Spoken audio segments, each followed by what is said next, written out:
నాగేశ్వరరావు గారు నమస్తే. నమస్తే అండి. సాక్షి టీవీ వారికి నమస్కారం సార్. నేను నిజంగా అంటే ఏం మాట్లాడితే మిమ్మల్ని ఓదార్చగలమో కూడా అర్థం కాని పరిస్థితి అండి. ఆ తల్లి ఆవేదన చూస్తున్నాం, ఆమె అడిగిన ప్రశ్నలు చూస్తున్నాం, ఆ సిఐ చెప్పిన సమాధానాలు, ఆయన అన్న మాటలు కూడా మేము చూసాం. గత చాలా రోజులుగా మీరు పడుతున్న వేదన, ఈరోజు కనీసం బూడిదివ్వండి అని బ్రతిమాలుతున్న మీ పరిస్థితి నిజంగా హృదయ విదారకం. ఏం చేద్దాం అనుకుంటున్నారు నాగేశ్వరరావు గారు? సార్, మేము హైకోర్టులో రిట్ పిటిషన్ వేసామండి. సార్ సార్ చెప్పండి. హైకోర్టులో రిట్ పిటిషన్ వేసామండి. రేపు 29న అది ఫైనల్. అది ఏం చెప్తారని చూస్తున్నామండి. మేము ఈ విషయం మీద న్యాయం కోరుతూ, వాస్తవాలు తెలియజేస్తూ, హ్యూమన్ రైట్స్ కి, హైకోర్టుకి, సుప్రీంకోర్టుకి, సెంట్రల్ హ్యూమన్ రైట్స్ కూడా వెళ్ళి సిబిఐ ఎంక్వైరీ కావాలని చెప్పి, దీంట్లో నిష్పక్షపాతంగా ఆ చేసినటువంటి వారిని నిందితులుగా చేర్చి ఈ రాష్ట్ర ప్రభుత్వం, ఈ కూటమి ప్రభుత్వం కూడా యాక్షన్ తీసుకుంటుందని చెప్పి మీకు తెలియజేస్తూ, మీకు ఇంకో విషయం తెలియజేయడానికి నేను సిద్ధపడుతున్నానండి. రాష్ట్ర ప్రజలారా, నన్ను అభిమానించే వాళ్ళు, నా కాపు సోదరులారా, మీడియా ఛానల్స్ ద్వారా మీ అందరికీ నేను ఈ సాక్షి ద్వారా తెలియజేసేది ఒకటండి. ఆ కుర్రవాడి వయసు 23 నుంచి 24 ఏళ్ల లోపండి. వాడి మీద ఉన్నది 2 కేసులండి. ఒక మర్డర్ కేసు. ఆ 2 కేసుల్లోనే వారెంట్ పెండింగ్ అండి. మర్డర్ కేసులో బయట పెట్టుకుని బయటకు వచ్చాడండి. ఇవాళ కొన్ని యూట్యూబ్ లో అతని గురించి వ్యతిరేకతగా మాట్లాడుతున్నాయండి. ఇంటర్నేషనల్ క్రిమినల్ అంట, గంజాయి స్మగ్లర్ అంట, పెద్ద పెద్ద నేరాలు మోపుతూ ఆడవాళ్ళని ఇలా చేస్తాడు, అలా చేస్తాడని కూడా మాట్లాడుతున్నారండి. కుక్కను చంపి పిచ్చి కుక్క అంటే ఎవరు అడగరని ఏ విధంగా ఒక సామెత ఉందో, అలా ఇవాళ చచ్చిపోయిన సాయి కృష్ణ గురించి ఇన్ని నేరాలు మోపుతూ మాట్లాడుతున్నారు. ఒక్కసారి సాక్షి వారు, మీడియా వారు ఈ ఆళ్లు పెట్టినటువంటి ఛానల్ చూసి ఇతను దుర్మార్గుడు లేదా టెర్రరిస్టు లేదా ఒక కేసుల్లో ఉన్న ముద్దాయని నిర్ధారించుకునే ముందు ఒక్కసారి నెట్ లోకి వెళ్ళి సాయి కృష్ణ గురించి ఒక్కసారి కొట్టండి. How many cases has pending there? Only 2 cases. ఒక మర్డర్ కేసు మొన్న రీసెంట్ గా బెయిల్ పెట్టుకుని బయటకు వచ్చాడు. కుర్రోళ్ళు కొట్టుకుని బైకులు వేసుకు తిరిగి సరదాగా ఉండే పిల్లోడు గప్పనేసి ఆడి ఇల్లు ఫోటోలు కూడా పెట్టానండి. అందరి దగ్గర ఉన్నాయండి. వాళ్ళ అమ్మగారి పరిస్థితి మీరు చూశారు కదండి. మేమేమి సావిత్రి లేకపోతే నాగేశ్వరరావులం కాదండి. ఇద్దరున పెట్టుకుని ఏడిసి ఈ మీడియాలను అందరినీ దగ్గరని చేర్చుకుంటానికి ఇది న్యాచురల్ గా తీసుకెళ్లి లాకప్ లో హత్య చేసి, అది తెలిసిన తర్వాత మళ్ళీ వీళ్ళు ఏమన్నా మన మీదకి వస్తారేమోనని భయపడి చంపటానికి కూడా ఒకటే కారణం అండి. ఈ పిల్లవాడు అభం శుభం తెలియనోడు, కోపిష్టోడండి.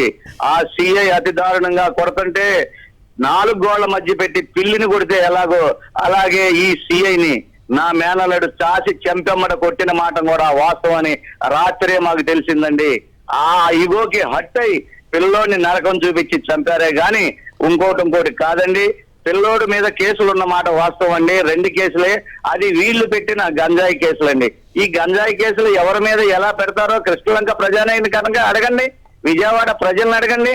అసలు పోలీసు వారు మీకు గంజాయి ఎలా వస్తుందండి? తాగిన కుర్రోళ్ళని తీసుకొచ్చి కొట్టి గోళ్లు బిగుతున్నారే. మీకు గంజాయి ఎలా వస్తుందో మీకు తెలియదండి. అమ్మే ఎవరిని అరెస్ట్ చేశారండి?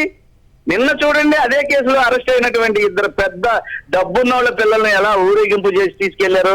ఈ పిల్లోడిని మాత్రం కనీసం ఆడి బాడీని ఊరేగింపు చేసి తీసుకెళ్లి దహనం చేయడానికి కూడా మాకు అవకాశం లేకోకుండా చంపి ఇవాళ పిల్లోడు దుర్మార్గుడు, దుష్టుడు, ఈడు కసబు, ఈడు బిన్ లాడెన్. అరే కసబు గాడికి కూడా పలావులు గిలావులు అన్ని పెట్టి ఇవాళ జైల్లో ఎంత రాజభోగాలు చూసి ఆ తర్వాత ఉరి తీశారే. అలా తీసినా బాగుండేది కదండి. ఇవన్నీ కాదు సార్. మా పిల్లోడిని తీసుకెళ్లి అరెస్ట్ చేసి మా పిల్లోడిని ఇవాళ హత్య చేశారు వీళ్ళు, అట్లాగే దహనం చేశారు. ఈ కేసు విషయంలో మేము న్యాయపరంగా పోరాడతామే కానీ పార్టీలు ఇంకోటి అని మేము అంతగట్టి మాట్లాడే వాళ్ళం కాదు.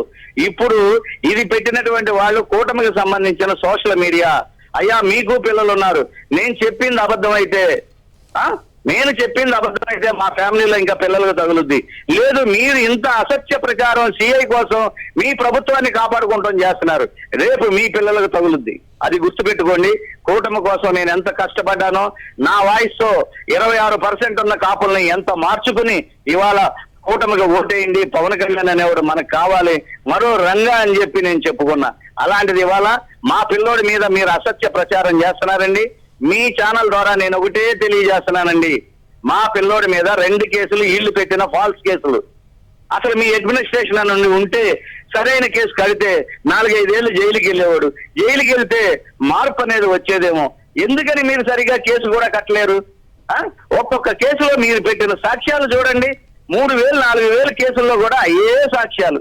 అలాగే నాగేశ్వరరావు గారు, కోర్టులో జడ్జి దగ్గరికి వెళ్ళంగానే చూసి ఏ కేసులో సాక్ష్యం వచ్చావయ్యా అని జడ్జి గారు కూడా నవ్వే పరిస్థితులు.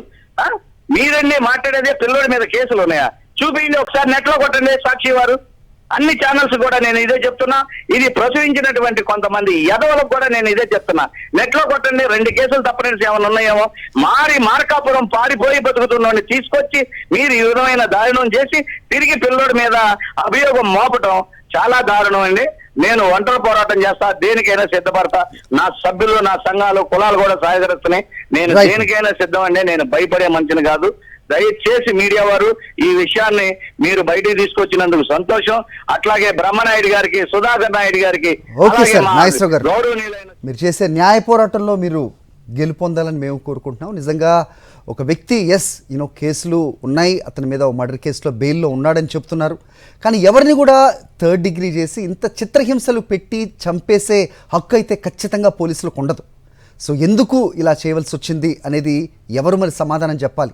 ఆ తల్లి ఆవేదనకు, ఆమె అడుగుతున్న ప్రశ్నకు, చంపేస్తుంటే కనీసం డెడ్ బాడీ ఇవ్వండి, దహనం చేస్తుంటే కనీసం ఆ బూడిదన్న ఇవ్వండి, లేదంటే చంపేసిన తేదీ చెప్పండి, మేము కర్మకాండలు చేసుకుంటామని అడుగుతున్న ఆ తల్లి ఆవేదనకి నిజంగా ఖచ్చితంగా బాధ్యులు ఎవరైనా కానీ సమాధానం చెప్పాలి.